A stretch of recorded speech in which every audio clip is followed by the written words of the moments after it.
that these leadership talk sessions are being organized by India International Education Council and School Lalaji Solutions. India International Education Council is a not-for-profit organization which is working in the field of education. It has collaborators from 12 countries. It aims to create a better world through education. It also aims to build quality centers for elementary education, which are approachable for all kids. It also tries to find best educational practices across the globe to find ways, to implement those in Indian institutions. It also tries to create more awareness on hygiene and learning disabilities. It publishes a magazine called World Education Review and many other educational reports. It aims to build 100 chapters in different cities by 2022. It will soon open its membership for institutions and individuals. It also imparts training for leaders, teachers, students, and parents. As I shared in the beginning, that we have so far organized 57 sessions. In these 57 sessions, we have received 5,667 registrations. We have seen, we have received 4,892 questions. We have seen participation from 5 countries: India, US, Qatar, UAE, and Nepal. Saudi Arabia, Nepal, and seen participation from 19 states and 76 cities of India. We aim to organize 200 sessions. During these sessions, we would be reaching out to 100,000 educators. We would be reaching out to 20,000 institutions, and 1,000 plus eminent speakers, like today's speakers, would be joining us to share their perspective and the roadmap for the successful implementation of NEP. In the end, we would be compiling all the thoughts into a document, and then we would be sharing the document with the Ministry of Education and other stakeholders. Now, I would request, please join me in welcoming our key speakers for the day. Our first key speaker for the day, Dr. Narasimha Reddy ji. Dr. Reddy is a principal with the Hyderabad Public School, Ramanathpur, Hyderabad. Dr. Reddy is a dedicated, resourceful, and accomplished educator who has been associated with Hyderabad Public School for more than 25 years. He's a tech savvy, loves experimental teaching, experiential learning, and strongly believes that every child can learn. He did his master's degree and PhD from Osmania University. He has published several comprehensive articles in reputed educational magazines and also published research articles in national and international journals. He's an experienced teacher, has taught a diverse group of students around the world. Currently, he is the chairman of the Hyderabad Sahodaya School Complex, which has more than 240 CBSE schools of Hyderabad and surrounding towns associated with it. We are truly honored with your presence, Reddy sir. Thanks for joining. Welcome, sir. Thank you so much. Our next key speaker for the day, Anjali Agrawal ji. Anjali ma'am is principal with St. Mark's Senior Secondary School, Delhi. She has over 30 years of experience as an educator. She has been a prominent and significant part of many changes made in the field of education. Anjali ji is the founder principal. She has been recognized and awarded time and again for her vision and outstanding work as an educationist. Recipient of She's the recipient of many awards such as Radha Krishnan Memorial Award, the PTA National Award by Parent Teacher Association of India, Outstanding President of the Year Award, and the Leadership Award for Excellence by Confederation of Educational Excellence, and the Lifetime Achievement Award by Women International Network. She is very diverse and is in particularly passionate about reading, poetry, dramatics, music, and travel. We welcome you, Anjali ma'am. Thank you for joining. Your presence is special. Thank you. Thank you. Our next key speaker, Sylvia Paul ma'am. Sylvia ji is principal with St. Mary's Senior Secondary School, Pashim Vihar, Delhi. Sylvia ji completed her graduation from Jesus and Mary College, Delhi University. She did her masters in English from Punjab University. She was given the Excellence Award by Helpage India in 2013. She was also awarded as Person of the Year in 2017. She believes that everything is possible, only the will to do it should be there. Welcome, Sylvia ma'am. Your presence is special. Thank you for joining. Our next key speaker, Pooja Gupta ji. Pooja Gupta ji is principal with Spring Days School, Delhi. She's also the co-founder of the Scholard. She is also the honorary advisor with the Model Ways Institute for Nursery Teachers Training. She is the director with Model Nursery School. She has been awarded and recognized many times for her contribution to the field of education. Welcome, Pooja Gupta ji. Thank you for joining. Our next key speaker, Mr. Nitin Nagpal. Nitin ji is the co-founder of eMango Solutions. He's an IIT graduate. He's having master's degree in mathematics and scientific computing. He's also the member of Institute of United Kingdom. He's worked with ICICI Prudential, Financial Risk Advisor at Ernst and Young. He's an entrepreneur for last 6 years in telecom, food, and education sector. They have been doing a research on career counseling for last 2 years. Based on that research, the eMango team have come up with this product, which is a digital career counselor platform. Welcome, Nitinji. Next key speaker, Dr. Abhay Chaube. Abhay ji is assistant professor with SRM University, Haryana. Abhay ji did his doctor of PhD from National Institute of Technology, Patna. His area of interest covers composite structure, finite element method, strength of material, theory of elasticity, reinforced cement, concrete, design and analysis of structures. He has been published in 13 times in national and international journals. He has also attended several international conferences on technology. We welcome you, Dr. Abhay. Thank you for joining. Our next key speaker, Mr. Luke Macedo. Luke is the head of quality with Fatado School of Music. Fatado School of Music is India's largest music educator. It is a brand which is synonym to music in our country. It has a 150-year-old rich legacy. Fatados has been working with 200 plus leading schools of India. It has trained over 1 lakh students. It owns many renowned titles like Bandit, which is India's largest school level music competition. It has other titles like Piano Concert, Cadence, Workshop, High Jump Training, FSM Exams, Incidental Recital, FSM Recital. It enjoys partnerships with renowned institutions like Berklee College of Music and NMIMS School of Performing Arts. We welcome you, Luke, for joining. With this, we come to the second part of the session, and I would request all our speakers to share their opening remarks, for 1 minute, and then we would request them for the main talk for 8 to 10 minutes. So first, I would request Reddy sir, if we can have your quick opening remark. Reddy sir. Sir, you are on mute.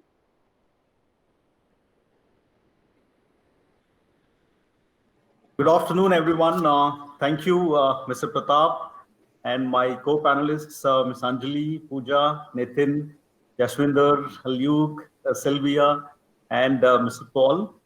Thank you for joining us.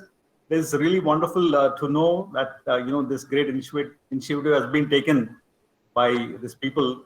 NEP 2020 is really a visionary, practical, progressive, and comprehensive mission. It puts more emphasis on the creativity, innovation, and the personality development of the students rather than focusing on just scoring the marks. I feel this NEP is nothing but we're going to rediscover the best pedagogical methods of Indian education. I feel this education system would be, it's a remarkable, and I think it's, whole shift will be done with this NEP. So that's my feeling. It's a comprehensive document, and so many things are there. Probably in the process of discussion, we will highlight certain things. But I feel this is a comprehensive, wonderful, visionary document. Thank you, Pratap. Thank you, sir. Certainly, we all agree with this, that this is a beautiful document, and it also gives us an opportunity to reach new heights or to take India at a new level. So thank you, Reddy sir. We would come back to you for your main talk. Now I would request Anjali Agarwal ma'am. Anjali ma'am, if we can have your quick opening remark. Good afternoon, everyone. The new education policy is something which we've all been talking about for a long time. There's something very good in it, and maybe something which is a little difficult to implement also in it. So I feel that all the good things should be appreciated, and maybe all the corners which need to be straightened out should be straightened out, because we as educationists know the ground reality. People who teach, who are principals of schools, they know exactly what the problems are and how to solve the problems. Should also be, the principal suggestions should also be taken when the implementation of this NEP comes into being. Thank you. Thank you, Anjali ma'am. And with this, I would request Sylvia ma'am, if we can have your quick opening remark.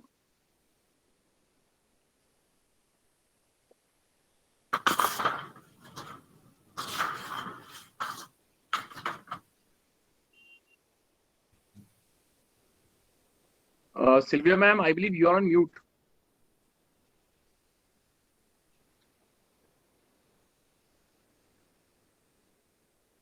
Okay, I would request Pooja Gupta ji, if we can have your opening remark.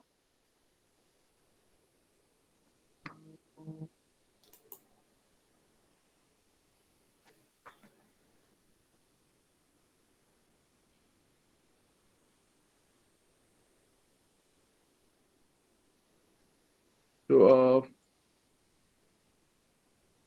I would request Dr. Abhay Chaube. Abhay ji, if you are here, can we have your opening remark? Yeah, a very good afternoon to all the panelists. I am feeling privileged to be part of this discussion. The new education policy 2020 has came at the right time with a focus on the qualitative component of the education system. But the challenge is on the implementation of new education system. Are we ready for it? After looking at the profile of all the panelists, I think the discussion is going to be very interesting and fruitful. Thank you. Thank you.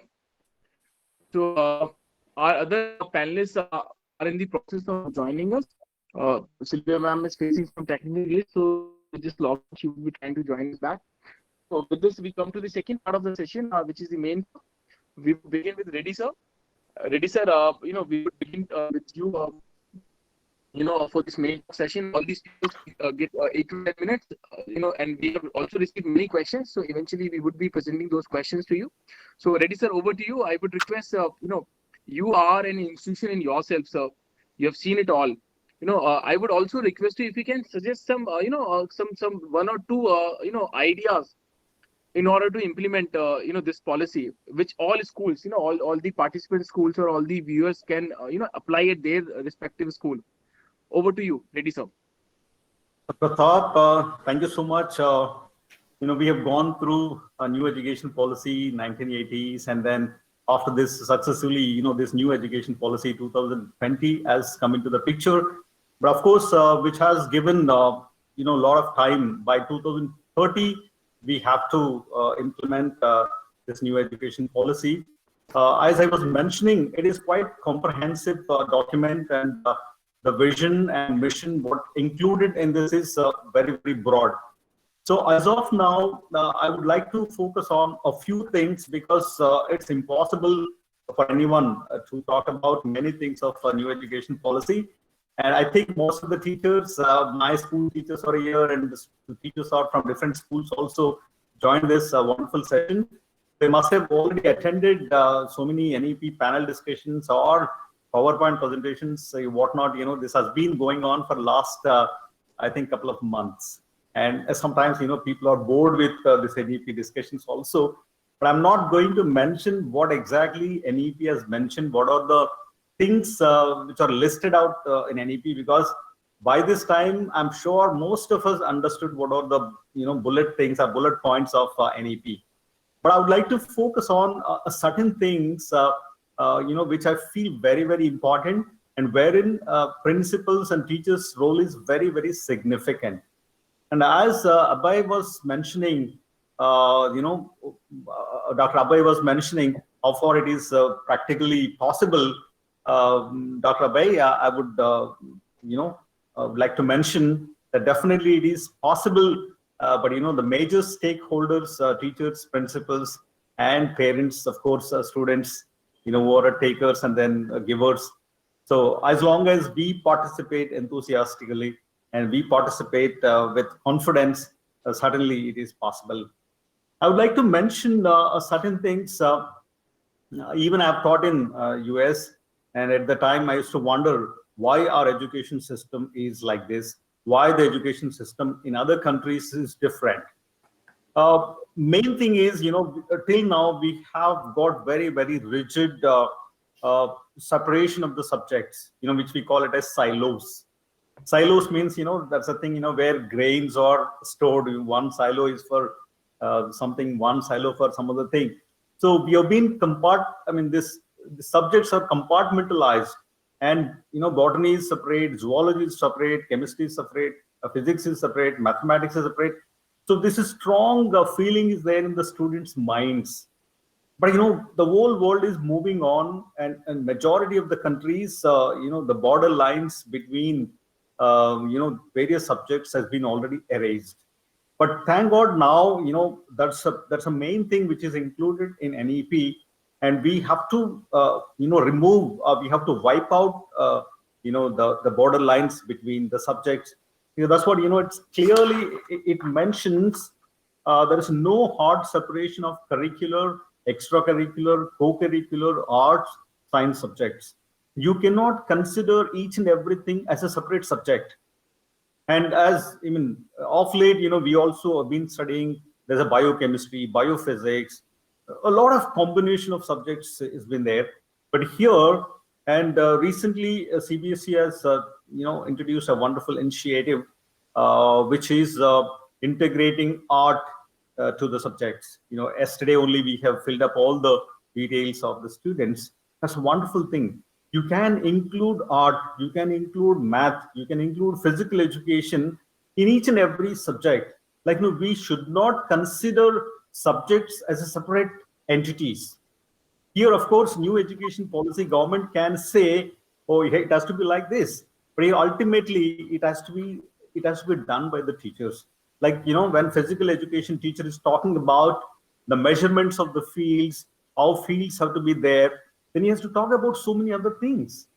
Like, when you're talking about laying out basketball court or any other court, always, the court direction is north and west.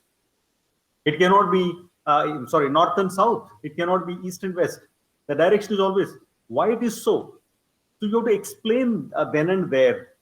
And like, when you talk about the trigonometry, you have to take them into the field and you have to explain the students. So what I would like to mention is, ultimately, this is in the teacher's hands. Teachers have to understand NEP very well. And unless teachers have sincerity to take it to the major stakeholders, I think, as Dr. Abhay was mentioning, it would not be successful. And also, we have to integrate our culture and ethos of our Indian culture into the system.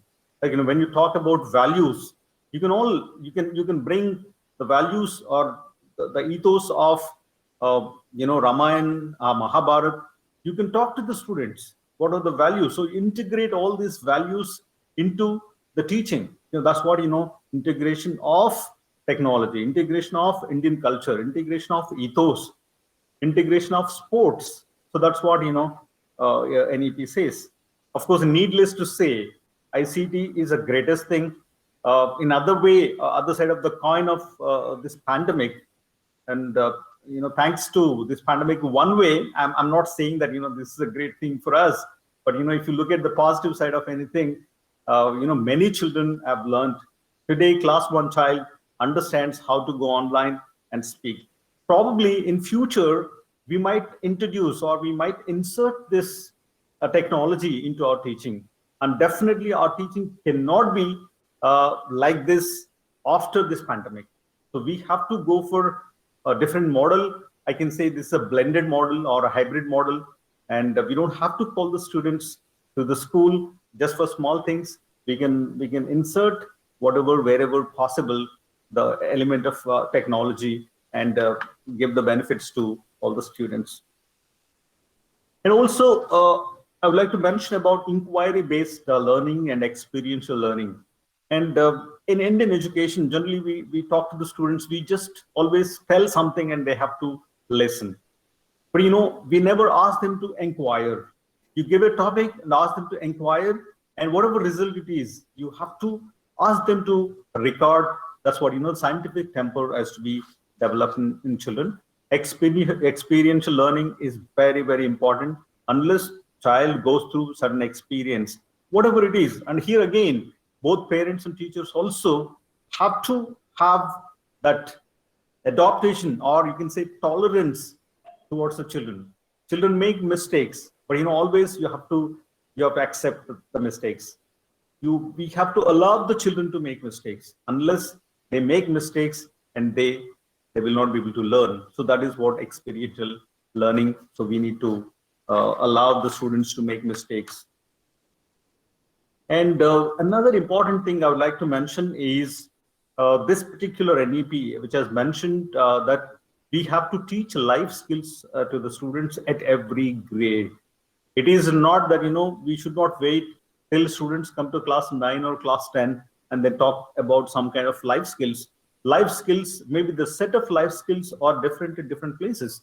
Like, children can understand, children can learn how to hold a cup, how to hold a glass, at the age of 3 years or 4 years. And at every step, like maybe it's at the foundational stage, as NEP says, 3 years is a foundational stage. That is, 1 year preschool and LKG, UKG. So this is 3 years, which is called as foundational stage. And after that, 2 to 5, 2, 3, 4, 5, that is 4 years. And after that, middle school, again 3 years, then again 4 years. So this is a different model, but of course, I'm not going to get into that details. But what I would like to mention is, at every stage, we need to identify.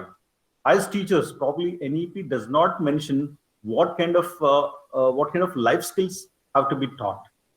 How do we have to teach these life skills to the students at different stages?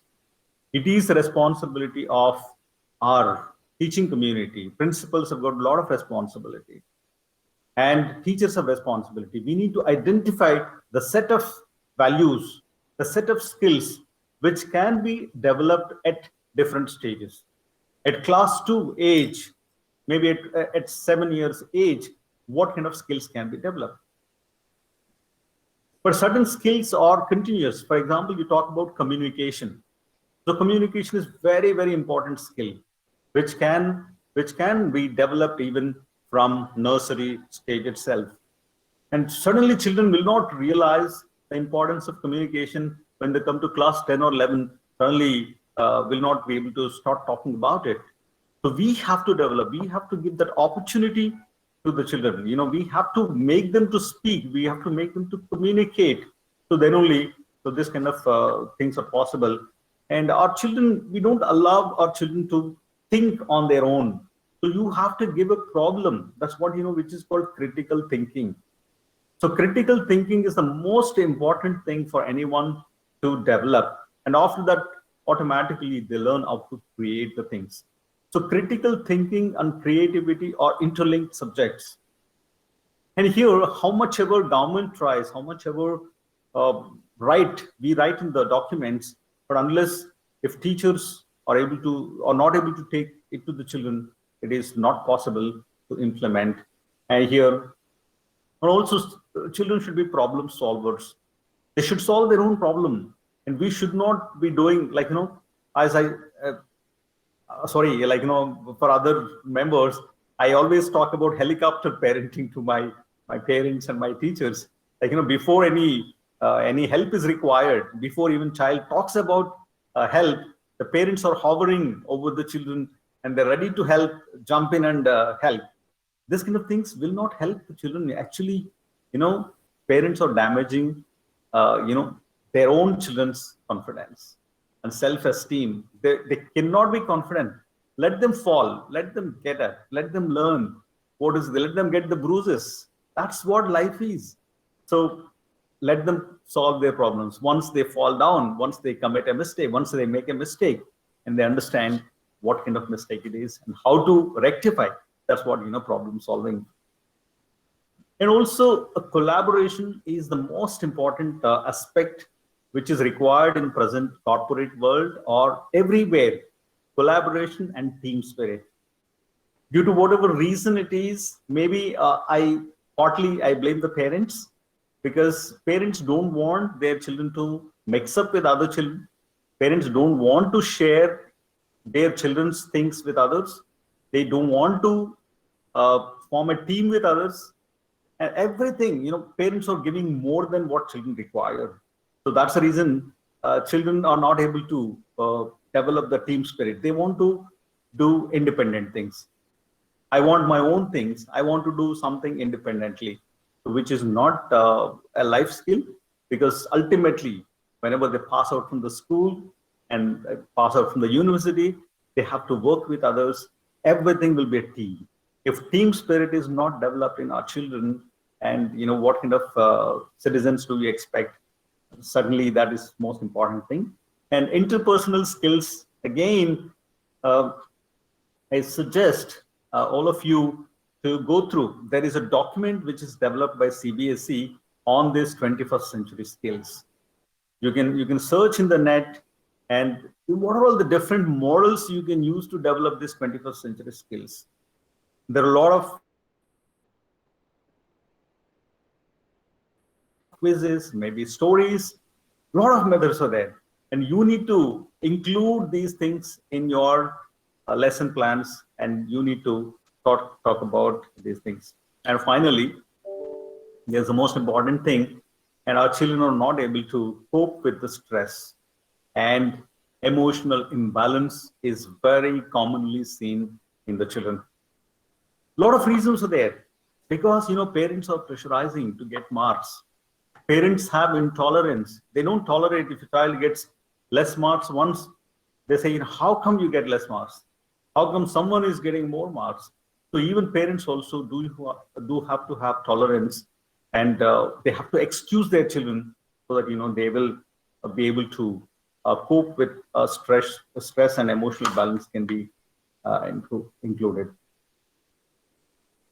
And another important thing is nowadays we are seeing so many children who require special education teachers' help because of various reasons.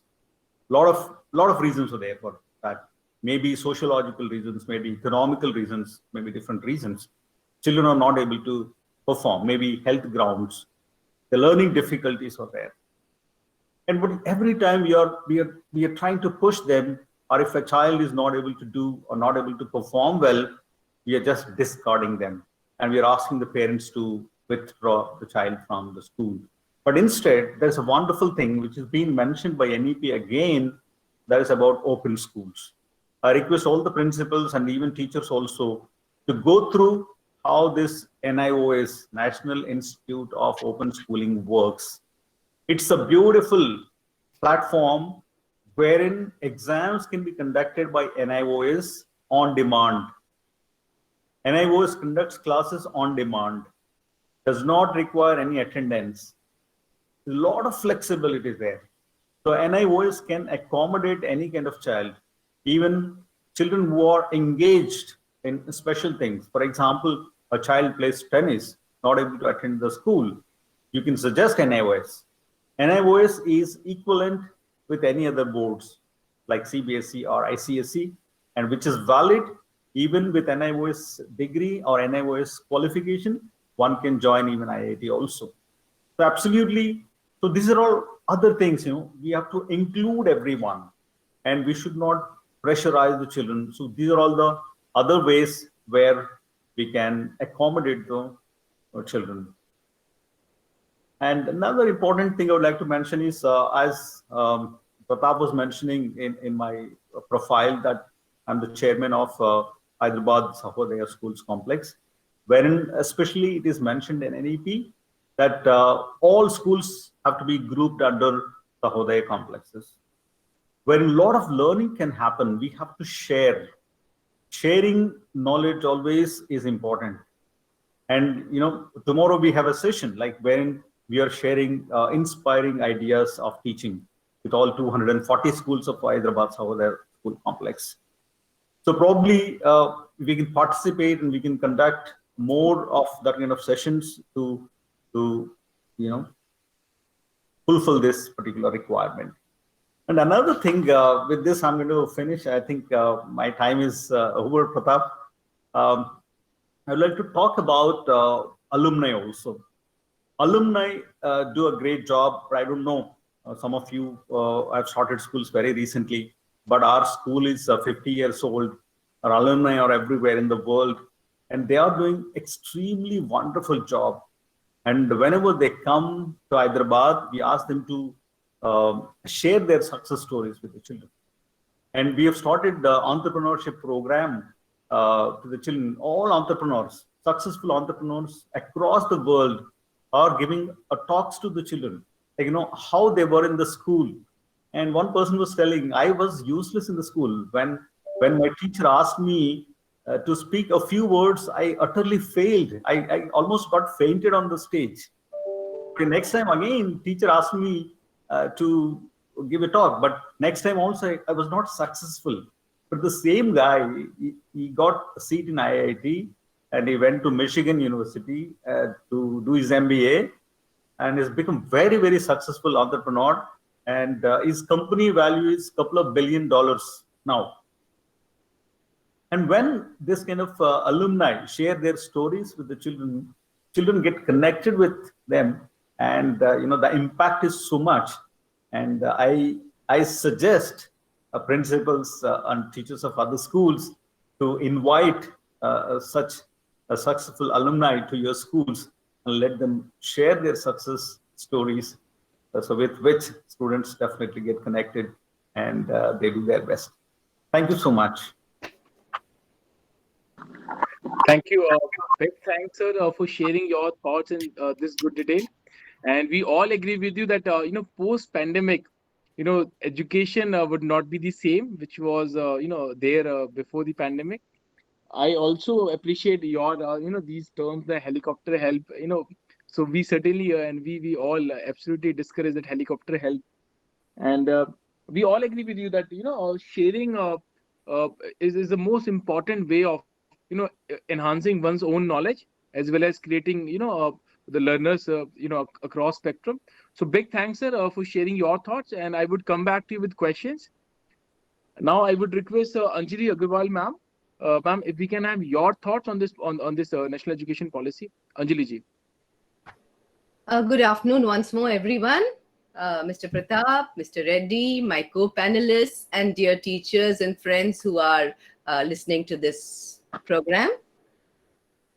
Well, as I mentioned before earlier, the NEP has something great in it and maybe something not so great. So allow me to appreciate the good things first, and then I would come to the things which I feel are not so appropriate or so practical. The best thing I like about the NEP is that from class 6 onwards, it talks about vocational courses. It talks about having internships, having children attached to various craftspeople, and learning more about the value of work, the value of your hands-on activities. This is something which has pleased me immensely. The second thing which has pleased me a lot is the fact that there is no strict demarcation of subjects in senior classes. I really find it so exciting to think that a child who wants to study physics can also study music at the same time, maybe even take up sociology. What stops a child? Why have we, for so many years, made different boxes for children? Humanities, commerce, science, or vocational subjects. Why have we put them in boxes and told them, these are 7 subjects in this box? Come on, take out any 5 of your choice and you can study them. I loved biology, but I wasn't good in mathematics. So that was one of the subjects which I had to leave behind. How I wish that I could have studied English literature along with other subjects of my choice, and not necessarily subjects of the humanities stream. I could have studied subjects from commerce, from science also. So this particular freedom which the NEP is giving schools and giving students is going to help us really help our children become better developed individuals. This is what I've really liked.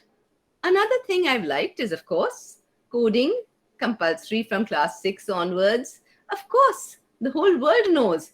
Technology has managed to bring this particular year, this horrible year of this pandemic. The only reason why we've been able to teach children and children have been able to learn anything is thanks to technology. So we know that technology is here to stay, and we will continue to use technology. Yes, Mr. Reddy. Even once schools reopen, and we will continue to use technology as much as possible because we have found how effectively we can use it. I say this very often to many of my teachers and my friends, that technology is a great slave, but a very dangerous master. So if we teach our children to keep the slave in its place and take as much work as possible from the slave, we will be helping our children to utilize technology in the best possible manner. So these are some of the things which I've really liked about the NEP. And of course, I like the idea that the report cards and assessments will be really a 360-degree analysis of the child.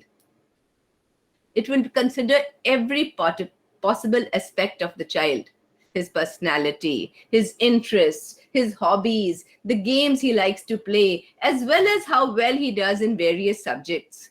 So assessment will be a pleasure to do for these children once NEP once it's properly implemented. The things which I have not been too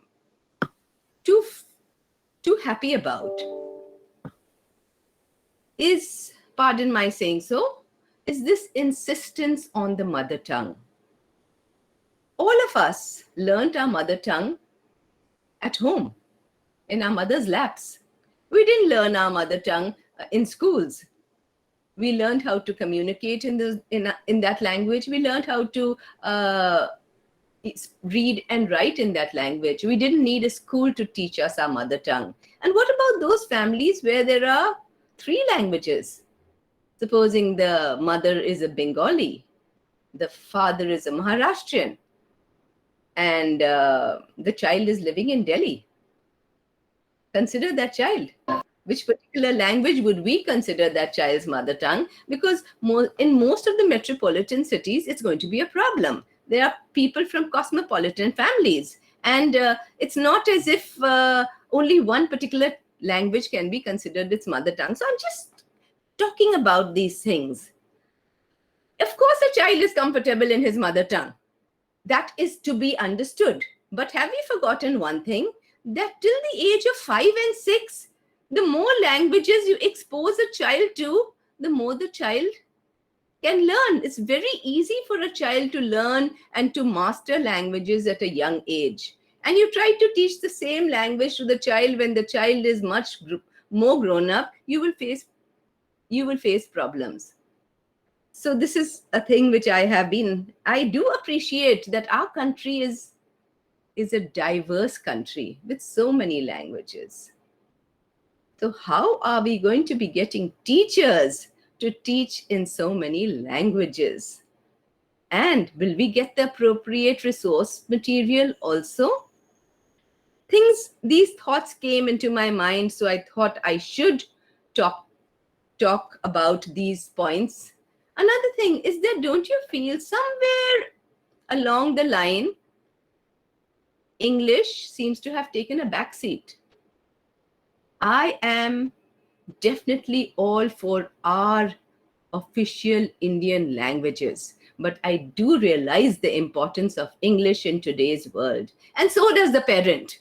Let's be very frank, all the parents do realize the importance of a good command over this language, because many of our students don't just remain in India.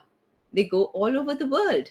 And why is it that Indian brains are valued very much in foreign countries? Not only is it because our children study hard, sincerely, and our education system, whatever its faults, taught them to study well. Our education system has taught our children to study well. And the fact that most of our children have a good command over English has helped many students get settled and also earn very lucrative salaries wherever they went abroad. I am thoroughly against brain drain, but let's not beat about the bush that many parents want their children to study in foreign countries and maybe also settle abroad. That is not, as I said, I'm against brain drain. I feel our country needs people, good, intelligent people who will work here, make our country better. But that doesn't mean that English should take a back seat. Till now, my friends, English, in spite of being a legacy of the Britishers who left it behind for us, English has been a sort of a bridge between North India and South India, between the East and West. Sometimes you would not be able to know the language of the city or the town you were visiting. But if you spoke in English, there would definitely be somebody over there who would understand you and would be able to communicate with you. So this is what I have to talk about, the insistence on teaching through the mother tongue. I know they say that you can teach English at a later stage, but tell me, if you don't teach it in the beginning, how is it going to be comfortable for the child to learn later on? Another thing which I also am not too happy about is the age groups which now we are looking at. They are talking about 5 years of pre-primary education, 3 years prior to class 1 and class 1 and 2. So if a child only comes to school at the age of 3, he is effectively 7 years old in class 2. And then you come to the primary group, which is class 3, class 4, and class 5. The child is more than 10 when he is in class 5. You just do the mathematical calculation and you will find that our children will end up spending maybe an additional year in schooling. Because till now, at least I'm talking about Delhi, I'm not talking about the rest of our country. In Delhi, we've always had 2 years of pre-primary education. And then we used to have primary education of class 1 to class 5. 5 years of that, 3 years of middle school, 2 years of secondary school, and 2 years of senior secondary school. Now with 3 years before class 1, instead of 2 years, our children are going to be older when they pass out. And just supposing a child ends up repeating a class due to ill health, due to some problem or the other, the child is almost 19 when he leaves the school. He is much older than what he is right now. And with so many entrance exams, so many competitive exams which have certain age limits, he loses the number of attempts he can make for that particular entrance exam. These are the things which I think about. So this is what I wanted to talk about. And of course, yes, Mr. Pratap, you talked about if you have anything you feel best practices which your school is doing, if you would like to talk about it over here, I'd be very happy to talk about something which my school takes up very seriously. My school takes up theatre very seriously. Theatre is something right from class 3 onwards to class 11 and 12, 11 basically, is every section of every class presents a proper play. The younger ones present a play of, say, 20 minutes. The older ones present a play of, say, 30, 35, or 40 minutes. It's a proper exposure to theatre. So if every section of my school from class 3 to class 11 during the course of an academic year presents a play. And I'm not talking about little skits and classroom affairs. I'm talking about proper presentations in a stage, in an auditorium, with the parents and judge and visitors and good, well-wishers seated in front of them. So I feel that this exposure to theater, which I give my students, something additional, well, of course, everyone does that, but I give it to every section of every class from class 3 to class 11. And it's not just only in English, it's in Hindi also. It's in French also, because French also happens to be one of the subjects which is taught in my school. So I realize that the stage is a magical place. You leave who you are far behind. You step into the shoes of another character. Every child wants to be somebody else. Every child. And in this process, I feel my teachers have benefited a great deal, because they have ended up being good script writers. They have become good directors. They know all about stage lighting. They know all about the voice quality of a child. So theater training is something which happens not with experts who come from different organizations, but my teachers themselves who have gained expertise and teach my students how to really enjoy theater. And if in every section of a class, around about 15 to 20 children participate, that is approximately 50% of the class. If I have 52 such productions during the year, can you imagine how many children have got exposure on the stage? This was something I just wanted to share with my friends, because I'm very proud of it. And for the past, I would say 20 years, this is happening. And I am happy to boast that we have many children who have gone on and taken to the stage in a big way.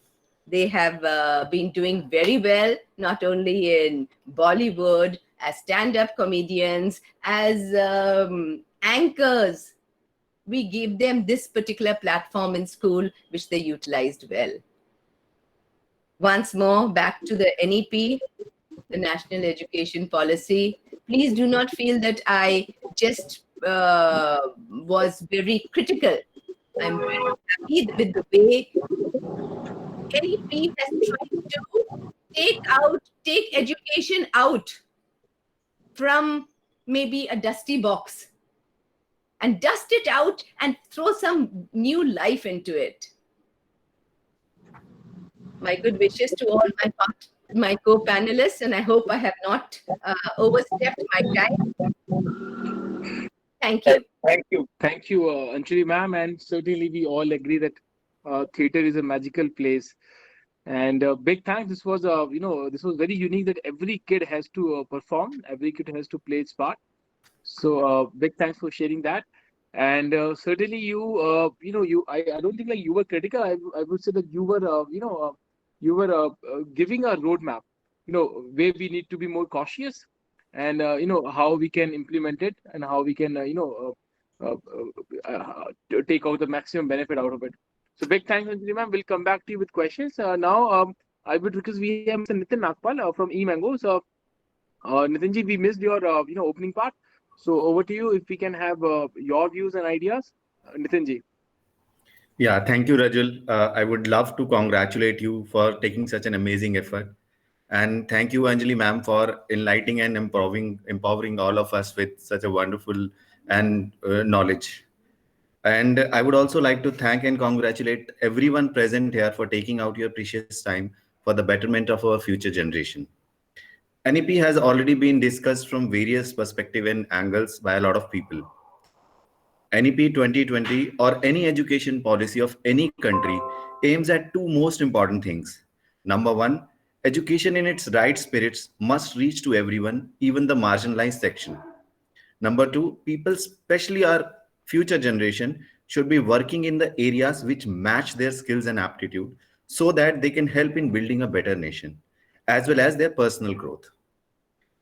But while choosing a career, while choosing a job, everyone searches for a job that suits their skills, and it's also interesting to them.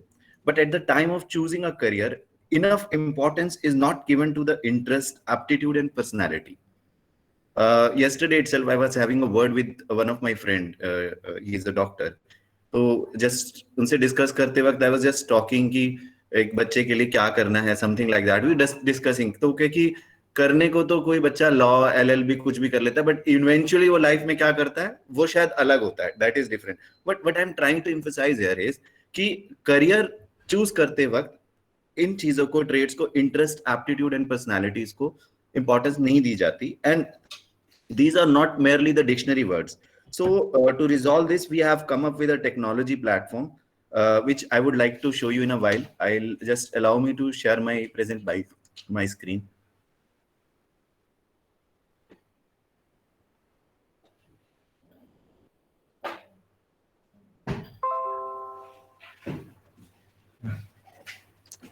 I hope my screen can be seen. Yes, it is visible. Okay. So we are eMango, that is education management on the go. This is a problem that we are trying to solve.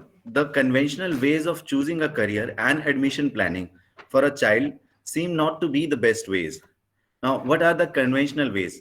Students generally choose their career, stream, colleges under the influence or guidance of either their parents, peers, society, family, teachers. It is not always the pressure. It is the guidance as well. But are these above people aware of the following things?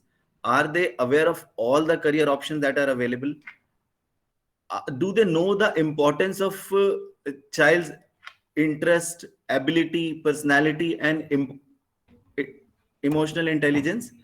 Now, what happens while someone tries to choose the career in a conventional way? Just it leads to dropouts, it leads to unemployable degree holders, and at times it leads to the restless, and in very rare and extreme circumstances it may lead to suicide as well.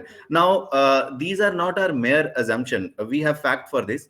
This is the Hindu news, which says that 2461 students dropped out of IITs in the last 2 years after working so hard, after getting admission, getting there, they dropped out. And this is again an economic times news, which says that 94% of engineering graduates are not fit for hiring. And once again, it's a Times of India news that says that 20 students are killed per day. A suicide is attempted every 90 minutes. Now, the problem was that people or students, parents, they are not, people who are guiding the student are not aware of enough career options. There is no science involved in choosing the right fit career. So what our offerings are that there should be a platform, a tech platform, where the information about all the careers should be there. Student himself or parent should be able to explore a career in an interesting way. There are some platforms already existing where you can go and search about a career, but the information there is a lot text-based information. Student or parent do not give a dedicated time to open the laptop to read all those texts. And in order to choose the best fit career, there are psychometric assessment. So this is the I'm sure all the educationists must be aware of the psychometric assessment. But psychometric assessment, current psychometric assessment have some shortcomings. बच्चा bore हो जाता है, थोड़े time के बाद वो randomly answer देने लगता है या क्वेश्चन का कंटेक्स्ट नहीं समझ पाता है. तो what goes in is a garbage, and what comes out is not the appropriate report. So this is the first time in the world, I will repeat, is the first time in the world that we are gamifying the psychometric assessment. A student will be playing a game, but at the back end, a psychometric assessment would be going on. So now, one ideal way we try to figure out, one ideal way of choosing a career could be like this. एक pool of career है सबसे orange colour का, जो बच्चा अपने खुद के interest से चूज करना चाहता है. एक पूल ऑफ करियर है जो उसका एप्टीट्यूड, पर्सनालिटी और इंटरेस्ट के साइकोमेट्रिक असेसमेंट के थ्रू निकल के आता है. And one pool of career is like which is due to their family income, location and all. An intersection of these pools should be the ideal way to choose a career.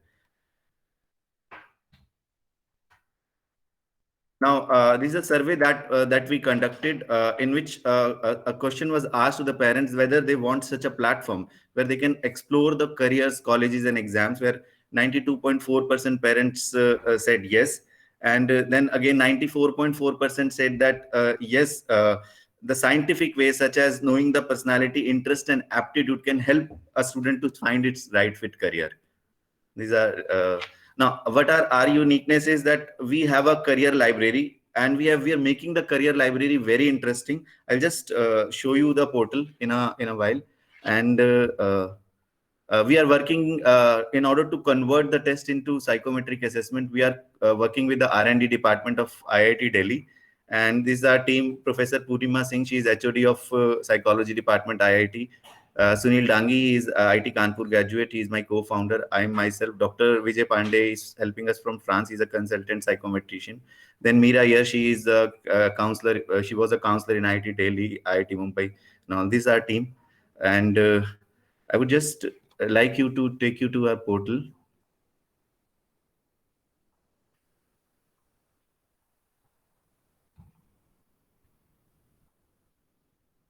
So this is a student's dashboard. A student first can explore a career.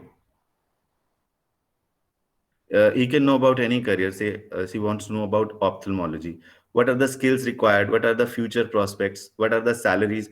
And this information is not only in the text-based form. A student can simply plug in the earphone, speak. I want to know about biotechnology. So he's walking, gymming, anything he is doing. He can know about a career.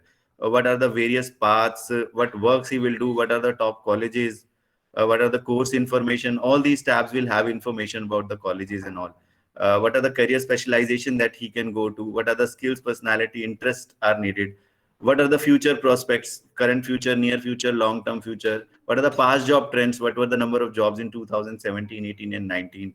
What is the salary at entry level, middle level, and senior level in India? What is the salaries across the globe? These are a very wonderful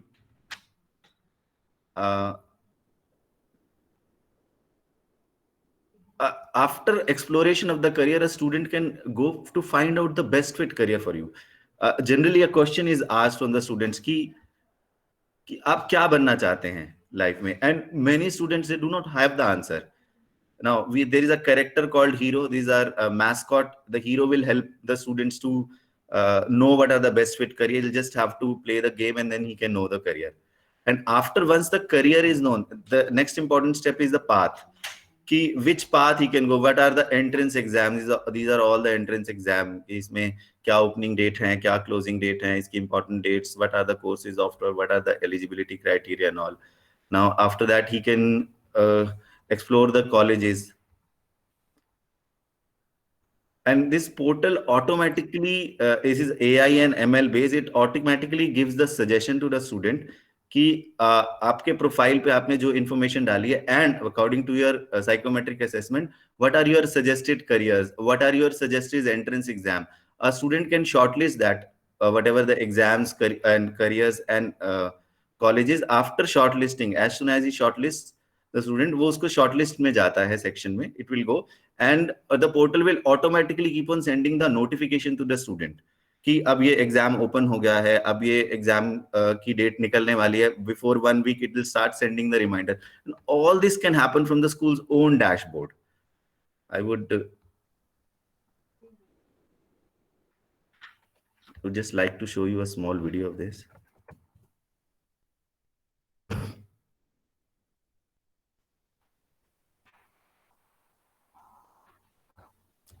Say suppose digital marketing is a career. So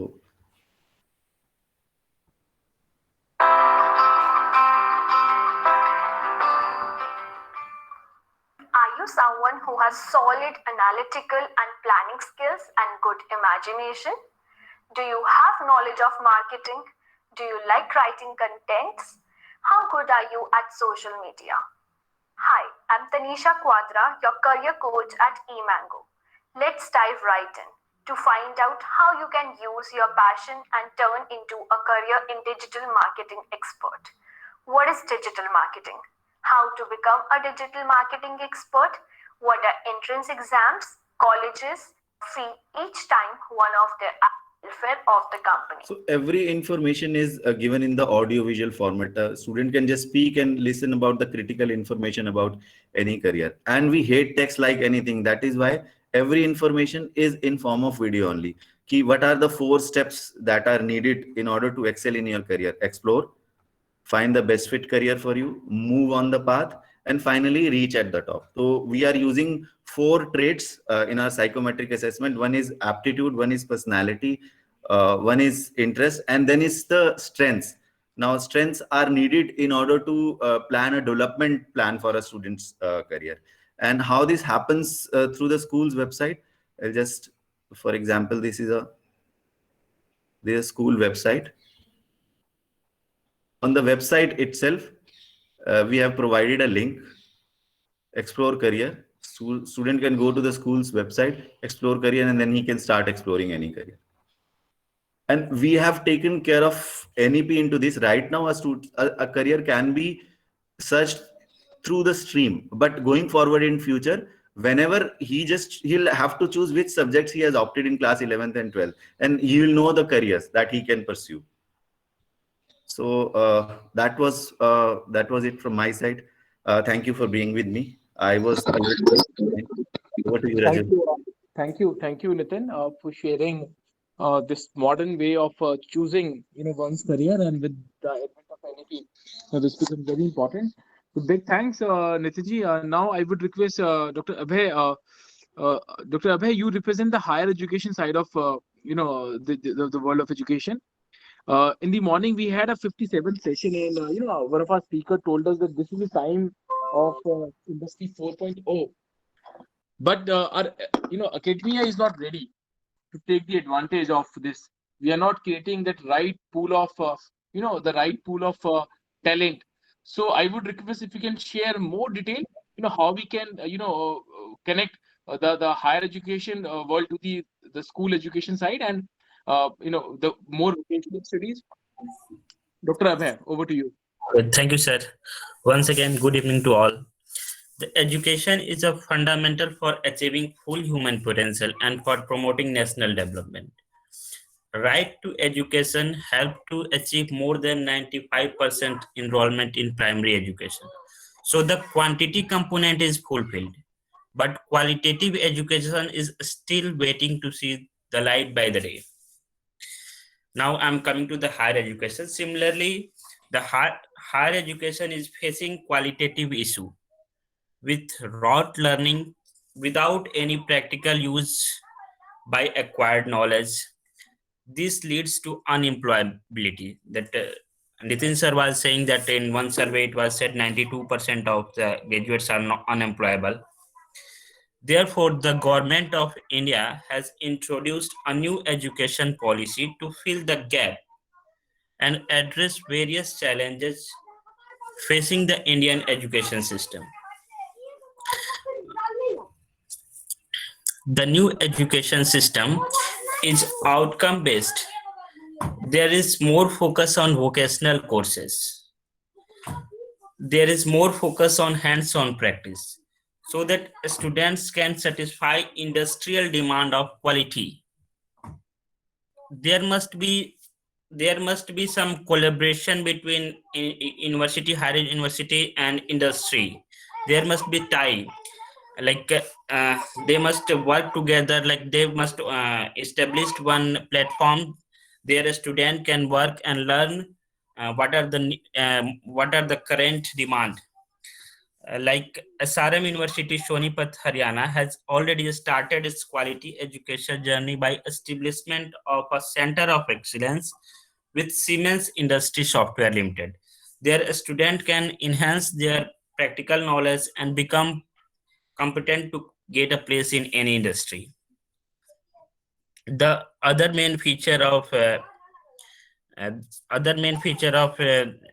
new education policy is flexibility. That is, learners can choose his or her path according to her talent and interest.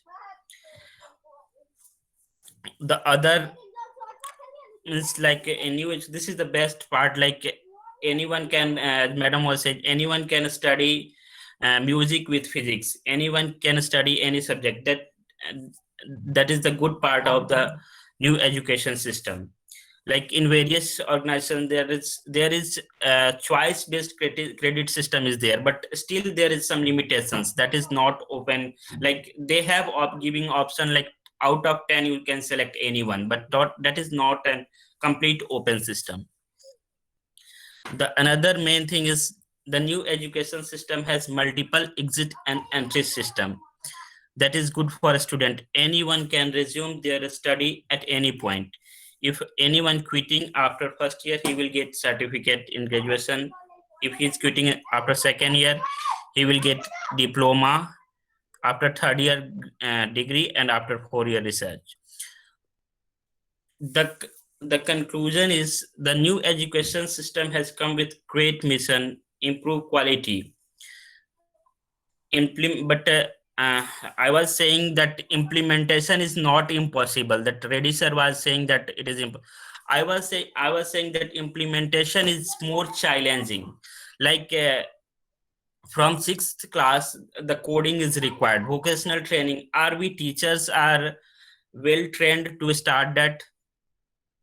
So thus, we need a special training. I think our teacher need a special training for this.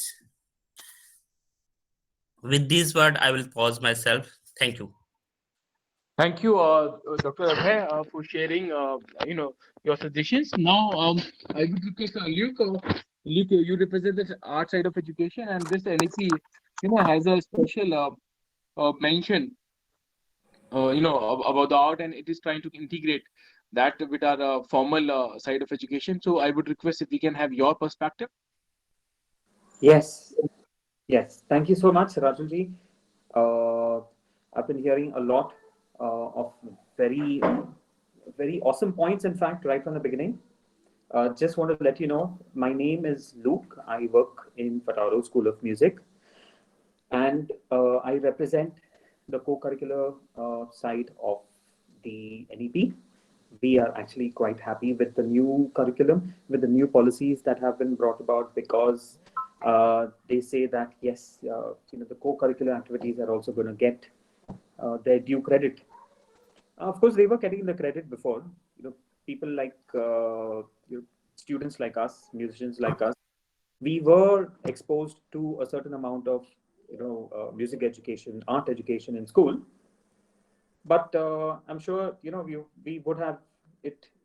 The previous education policy left a little to be desired for, especially in this sphere, because as we all know, it was basically more focused towards the technical side, which is you either take a mainstream career, such as you become a doctor, you become an engineer, and things like those. However, the curriculum, the co-curriculum side of things has strengthened so much because of a lot of people, a lot of students who have picked up music, art, and they have rejected the idea of going into the other side, and they have stood their ground, and they have said that I will not follow what that fellow is following, because if I do try to follow that fellow, I will fail. So the only option is that I have to stand my ground and do whatever I need to do. So, kudos to those people who have really stood their ground and rejected the mainstream, and have gone ahead and, really followed their passion, and really followed, I wouldn't say passion, but followed what their natural aptitude is. Like in Anjali ma'am's school, as she says that, there's so much of stress given to theater. So I am 100% sure that you will find people who, have definitely got a better edge towards their artistic side, and who are actually much more successful. I have a few colleagues of myself, who are doing so well. They're really, really doing very well in terms of, the musical side, because they have really rejected the idea of going mainstream, and they have decided to pursue what they want. So I'm going to show you a short presentation of who we are, of Fatado School of Music. I'll try to keep it as short as possible. And so Ferraro School of Music is basically the largest music education society in the country. And we are basically that large only because we have quite a lot of musicians and quite a lot of academicians in the musical field who we continuously take feedback from. So just allow me to share my screen and I'll show you what I mean over here. Okay, quickly just going through this Ferraro School of Music, we have quite a few touch points all over. And as you can see, here are a few schools that we are working with. What we do is all these schools, all these children, all these centers, we regularly on a monthly basis trying to interact with them to find out what kind of an impact is music happening to a student who is studying, be it in an urbanized school in Bombay or be it in a rural area somewhere sitting in Andhra Pradesh or Karnataka, because the same kind of program is reaching out to all these students, and the only thing that is changing is the medium of instruction. In Bombay, it's English. In Karnataka, it is Kannada. In Andhra Pradesh, it is Telugu. Mr. Luke, I'm sorry to interrupt you. May I Yes, understand exactly what kind of model is this? Like, what exactly do you do? How do you provide these services? So we are interested in providing better quality of music to our students. Yes, sir. What way how you can help us? So what we do is I could probably reach out to you personally, or you could probably also reach out to me personally, or in fact, Rajul has my details as well as the. In fact, sir, If you can quickly, just in a minute, if you can share the, like, what is the model, to ready, sir, and then certainly you yes. can talk to him in person. Okay, fine. So, all right. So basically what we do over here is, I'll just show you quickly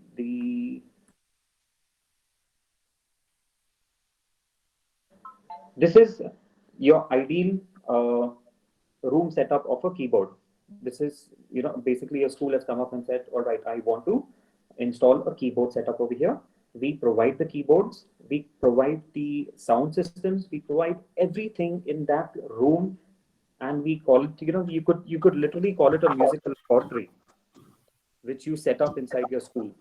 And it could be any instrument. Right now, the school has opted for a keyboard. There are many who opt for different instruments. Sometimes there is a completely vocal based. Sometimes a school wants only percussion. The percussion would be drums and keyboard, drums and tabla, and a lot of rhythmic instruments. So it's completely based on that. We will give you the teacher as well, because we train our teachers, including myself as well. We undergo a 60-day training across in a year, after which we deploy our staff to your school. And you don't really need to go ahead and get another teacher as such, because we will anyway be integrating our music into your curriculum.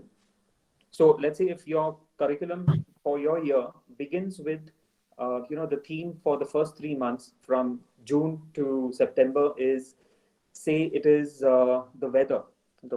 Okay. So we try to integrate all our performances, the students' assessments, the students' performances, and the curriculum will be integrated into the school's theme for that particular time.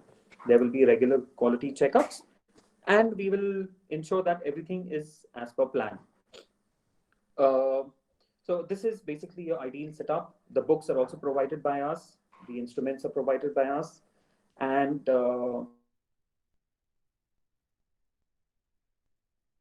we are actually a USP for your school. And to ensure that a parent who walks into your school looks at the music room and says, "Wow, I wish I had this when I was in school." So we want to ensure that this experience is there, even as a USP, not only for parents, also for a student who is coming in, because we really ensure that they learn the fundamentals of music in such a way that, right now, I'm not sure whether all of us are aware of this music board. It's called Trinity Music Board, which is in India. To appear for a Trinity Music Board right now, a student has to pay a lot of money, has to attend a lot of classes, and the kind of money that is being shelled out for a Trinity certificate is a lot. So just for giving you an example, a grade 1 certificate, the student has to invest at least 10,000 rupees, 10 to 15,000 rupees, plus a lot of working hours and tuition fees, a lot of home practice. So what we are trying to do, so Trinity and ABRSM, they work very well outside because of the, this is there. Money is available outside. People are able to spend. But for, for a country like us, where parents will find it difficult to spend 15 and 20,000 rupees on a student, on their child who wants to just pick up an art just for entertainment, this does not work over here very well. So that's where we have actually gone and subsidized it, and we have brought it into a cost that is amazingly feasible for all. So this is ideally what I wanted to just show everybody. We have quite a few partners. Berklee College of Music is the largest institute, musical institute in the world. They have seen our efforts and we are their official partners. We became the partner in 2018 and we give them a certain number of credits. Just a few things. We have won quite a few awards for our curriculum. This is solely because there are people continuously trying to think about how to improve a curriculum. And, which tells me to think, about this, the NEP.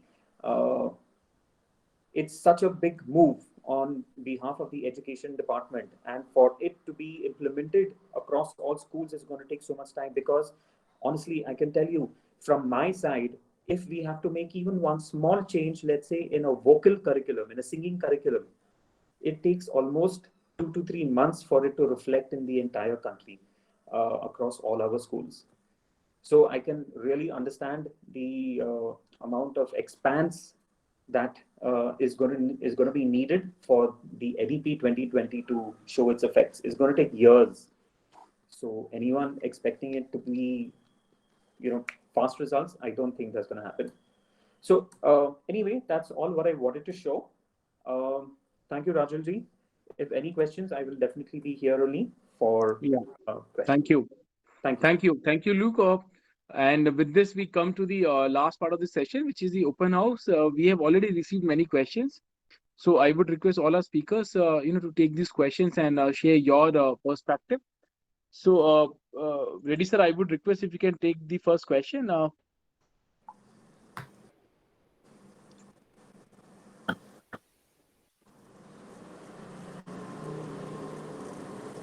Reddy sir, this question has been asked by Miss Sanpreet Kaur. She's a teacher with St. Mark's School, Delhi.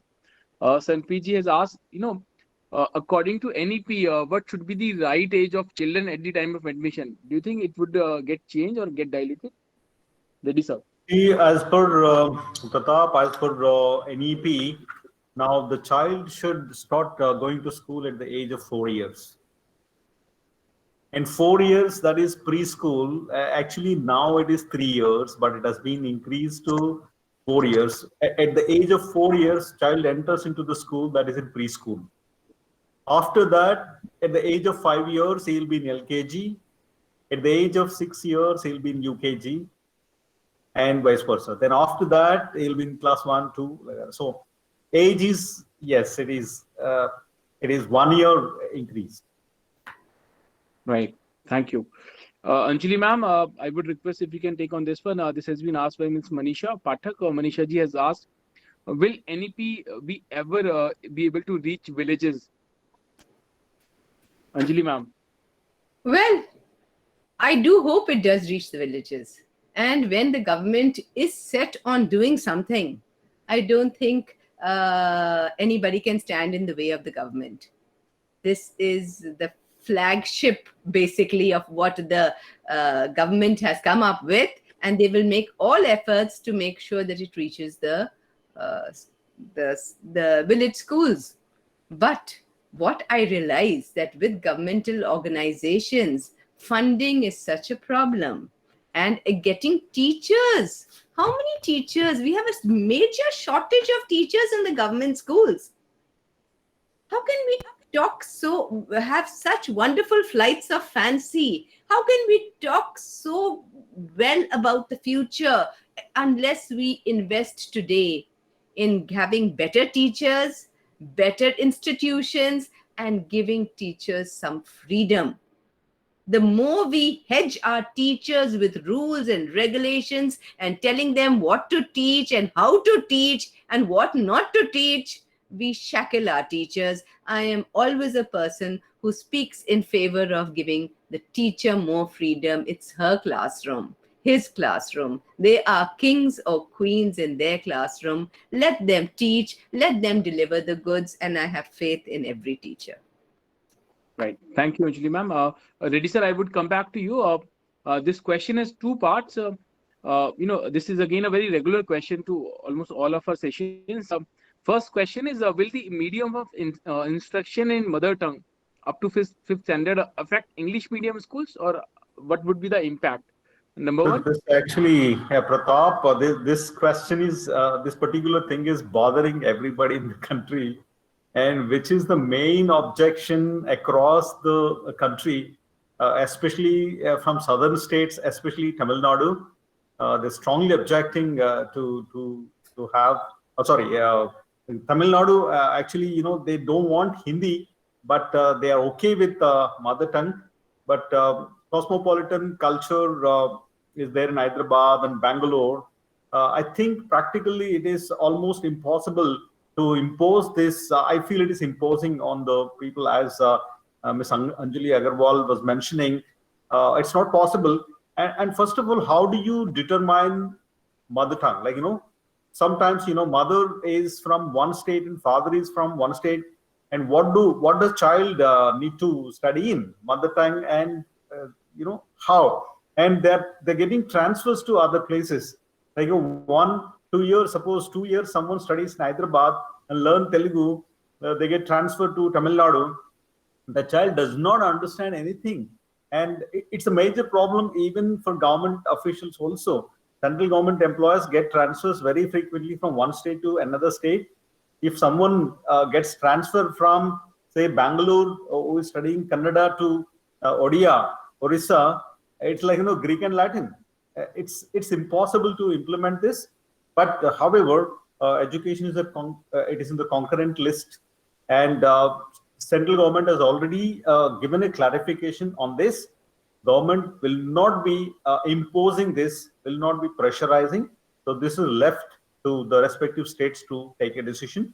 I don't think it is possible, especially in southern states. Maybe in North India it might be, because the majority of the states is Hindi, and if they go from Bihar to UP, not a problem, or from somewhere not a problem. But especially in South India, it would be a problem.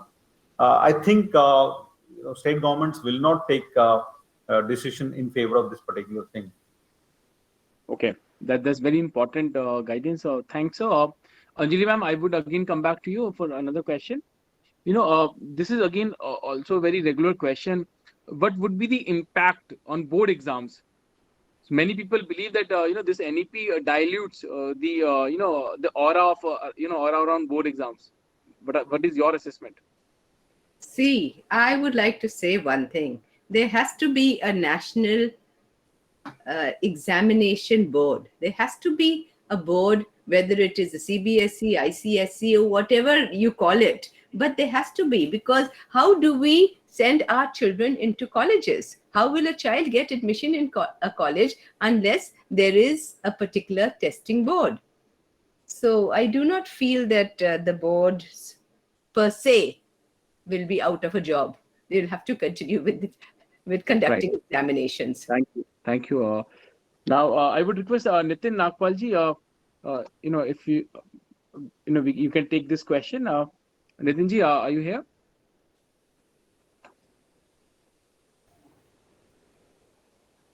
Okay, so I would request Luke. Luke, this question is about art evolution. So what is your assessment of, let's say, down the 10 years down the line? So how do you see the evolution of art as a subject? Fingers